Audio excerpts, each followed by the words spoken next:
আজকে আমি তোমাদের একটি গল্প শোনাবো। গল্পটি খুব সুন্দর, শোনো, দেখো ভালো লাগবে।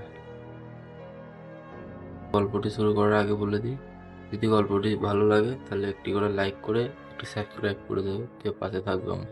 একটি গ্রাম ছিল, যে গ্রামটিকে অত কেউ জানতো না। রেল লাইনটা গ্রামের গা দিয়ে চলে গেছে, কিন্তু ট্রেন দাঁড়ায় না। ট্রেনগুলো শুধু শব্দ করে আর চলে যায়। এই গ্রামেই থাকতো অনির্বাণ দত্ত। সবাই তাকে নীরব বলে ডাকতো, কারণ অনির্বাণ কথা বলতো খুব কম। কারণ তার কথা বলার মতো কিছু ছিলও না, এটাই লোকের ধারণা। অনির্বাণের বয়স এখন 25। তার বাবা মরে গেছে বহুদিন। মা আছেন, কিন্তু শরীরটা আর চলে না। এই নিয়ে অনির্বাণের জীবন। সে সকালবেলায় ওঠে, চা বানায় এবং মায়ের হাতে ওষুধ তুলে দেয়। তারপরে সে সাইকেলে করে বেরিয়ে যায় বাজারের দিকে। সে একটা ছোট স্টেশনারি দোকানে কাজ করত, মাসে 6,000 টাকা বেতন দিয়ে। কোনো অতীত নেই, কোনো ভবিষ্যৎ নেই। দোকানের মালিক বলতেন, তুই খুব ভালো, কিন্তু তুই অনেক চুপচাপ। দুনিয়া চুপচাপ লোক পছন্দ করে না। অনির্বাণ হাসতো এবং আর কিছু বলতো, কারণ সে জানতো যা বলার সেটা কেউ শুনবে না। অনির্বাণের একটি স্বভাব ছিল, রাত্রিরে সবাই যখন ঘুমিয়ে পড়তো সে ছাদে গিয়ে বসতো। ছাদের এক কোণে ভাঙা চেয়ার এবং হাতে একটি খাতা নিয়ে সে লিখতো, কবিতাও না, গল্পও না। সে লিখতো দিনভর দেখা মানুষগুলোর রাগ, কারো অভিমান, কারো হাসি, যা যা দেখতো সবকিছু ওই খাতার মধ্যে লিখতো। সে ওই খাতার মধ্যে লিখে নিজেকে হালকা মনে করতো। একদিন সে লিখলো, আমি বেশি কথা বলি না বলে সবাই মনে করে আমি ফাঁকা, কিন্তু আমার মধ্যে যে এত শব্দ জমে আছে। গ্রামে আরেকটি মেয়ে ছিল, তার নাম হচ্ছে মিতালি। স্কুলে পড়াতো, শহর থেকে বদলি হয়ে এসেছে। সবাই বলে এই মেয়ে বেশি দিন থাকতে পারবে না গ্রামে। মিতালি প্রথম দিনে অনির্বাণকে দেখে খেয়াল করেছিল, কারণ অনির্বাণ তার দিকে তাকায়নি, তার দিকে দিকে হাসিও নি। একদিন মিতালি স্টেশনারির দোকানে এলো খাতা কিনতে। বলল, ভাই একটি খাতা দেখান তো। অনির্বাণ খাতা দেখালো। মিতালি বলল, আপনি কি কথা কম বলেন? অনির্বাণ থমকে উঠলেন এবং একটু পর বললেন, হ্যাঁ। মিতালি বলল, আমি এরকম কথা কম বলা মানুষকে কখনো কখনো পছন্দ করি। অনির্বাণের সেই দিন রাত্রিরে ঘুমই হলো না, সারা রাত জেগে জেগে ভাবছিল। মিতালি মাঝে মধ্যে দোকানে আসতো, কখনো চক, কখনো পেন, কখনো পেন্সিল কিনতে। তাদের মধ্যে কথা খুব কম হতো, কিন্তু শান্তি অনেক ছিল। একদিন মিতালি বলল, আপনি কি কখনো গ্রাম ছাড়তে চাননি?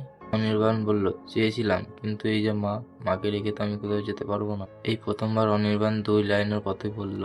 মিতালি চুপ করে রইল। তারপরে একদিন অনির্বাণের মায়ের প্রচুর শরীর খারাপ হলো। ডাক্তার বাড়িতে গিয়ে ডাক্তার বললো যে এক্ষুনি অপারেশনের প্রয়োজন, কিন্তু অনির্বাণের কাছে অত টাকা ছিল না। অনির্বাণ দোকানের মালিকের কাছে এসে টাকা ধারের জন্য বলল। তার মালিক বলল, দেখ, ব্যবসা এখন মন্দ, এখন অত টাকা দিয়ে আমার পক্ষে সম্ভব নয়। সেই রাতে সেই প্রথমবার অনির্বাণ ছাদে গিয়েও দেখিনি, খাতাটাকেও হাতে ছুঁইনি। পরের দিন সকালবেলায় মিতালি এলো, সব জানতে পেরে বলল, চিন্তা করো না, আমি একটি কিছু ব্যবস্থা করছি।